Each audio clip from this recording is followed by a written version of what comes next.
Channel में new है तो जरूर चैनल को सब्सक्राइब कर दे, पास में जो बेल आइकन है उसको प्रेस कर दे, लाइक करे एंड अपने अपने कमेंट जरूर लिखे। ऐसे ही motivation video, new motivation video spirituality के ऊपर, योगा के ऊपर एंड लाइफ कैसे जिए उसके ऊपर मैं लेके आती हूँ। मैं Sushma Pal. So like, share and subscribe. गुरु और टीचर, ये दो शब्दों के बीच में अंतर क्या है? जब हम सोचते हैं, गुरु जो शब्द है वो हमारा भारतीय साहित्य में, भारतीय संस्कृत में ही है गुरु।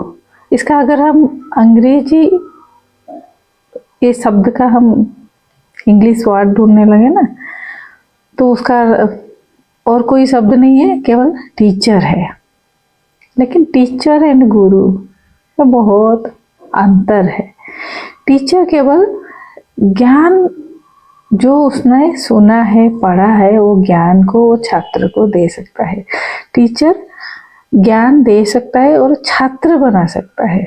गुरु जो सारे ज्ञान को अंदर से जाने और प्राप्त किए, जो आत्मज्ञानी है, वो केवल गुरु बन सकता है। और गुरु के शिष्य होते हैं एंड एक टीचर के छात्र होते हैं। हमारे जो भारत की संस्कृति है, भारतीय संस्कृति है, उसमें गुरु के महात्मा बहुत अधिक है। टीचर को भी हम बहुत अधिक महात्मा देते हैं। जिससे हम कुछ भी सीखते हैं ना, वो हमारे लिए टीचर है। लेकिन जो आत्मज्ञान देता है वही गुरु है, जो खुद फ्री है, जो स्पिरिचुअल नॉलेज को प्राप्त कर लिए, वो ही मुक्त कर सकते हैं। टीचर सूचना देते हैं, जो वो बाहर से उनको मिला है, जो ज्ञान या जो नॉलेज उनको बाहर से मिला है, वो सूचना देते हैं। गुरु जो अनुभव किए हैं, भीतर से जो अनुभव उनको मिला है, वो अनुभव, वो एक्सपीरियंस, ज्ञान हमें देते हैं। दोनों में बहुत अंतर है। एक टीचर है, एक गुरु में बहुत अंतर है। जिन्होंने आत्मज्ञान को प्राप्त किए हैं वो ही मोक्ष दिला सकते हैं, या वो ही आपको एक नया जन्म, जब आप गुरु के पास जाते हो क्या होता है, आपका एक नया जन्म होता है, दिव्य जन्मा बनाता है। दिव्य जन्मा मतलब आपके एक न्यू जन्म, न्यू संस्कार, नया संस्कार आपको मिलता है। जो चीज़ हमें मालूम ही नहीं होता वो चीज़ हमें मिलता है, वो ज्ञान हमें मिलता है गुरु के पास। इसीलिए सबके जीवन में गुरु होना बहुत ही जरूरी है, आवश्यक है। नहीं तो रास्ता है लेकिन गाइड करने वाले कोई नहीं है। रास्ते में चल रहे हैं, गाइड करने वाले कोई नहीं है। कभी मंजिल तक पहुँचे हैं, कभी थक के बैठ जाते हैं, कभी कहीं रास्ते में कांटा आता है, पत्थर आता है, तो फिर हमें पता नहीं चलता, थक जाते हैं, फिर वहीं से वापस मुड़ आते हैं या कहीं और रास्ता पकड़ लेते हैं।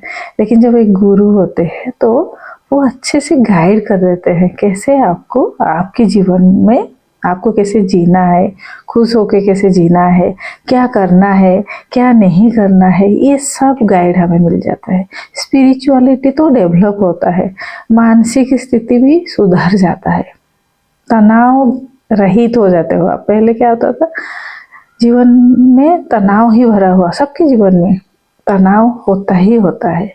हम बहुत सारे सिचुएशन से गुजरते हैं और उस सिचुएशन में तनाव ऑटोमेटिकली ना चाहते हुए भी आ जाता है। लेकिन आपको जब आप किसी गुरु के ज्ञान के माध्यम से चल रहे हो, आपके जीवन चल रहा है, तो वो तनाव को कैसे मुक्त करना है वो आपको सिखा देंगे और वो कला आपको आ जाएगा। और जो भी साधक अपने जीवन में, अपने जीवन में जो भी कंटिन्यूसली एक चीज को फॉलो करके चलता रहता है ना, निष्ठापूर्वक जिसको बोलते हैं, हिंदी में बोलते हैं निष्ठापूर्वक, मानते हुए चलना है, कुछ जान के कुछ मान के, मानते हुए जब चलता है तो डिवाइन शक्ति, डिवाइन एनर्जी है, किसी को देखा नहीं लेकिन हम महसूस करते हैं या जो हमारे साथ घटता ही जाता है, वो अपने आप उनका ब्लेसिंग मिलता ही जाता है, उस मार्ग से हम आगे बढ़ते ही जाते हैं। इसीलिए अपने जीवन में, सबके जीवन में गुरु के बहुत अहम भूमिका है और होना ही चाहिए सबके जीवन में गुरु।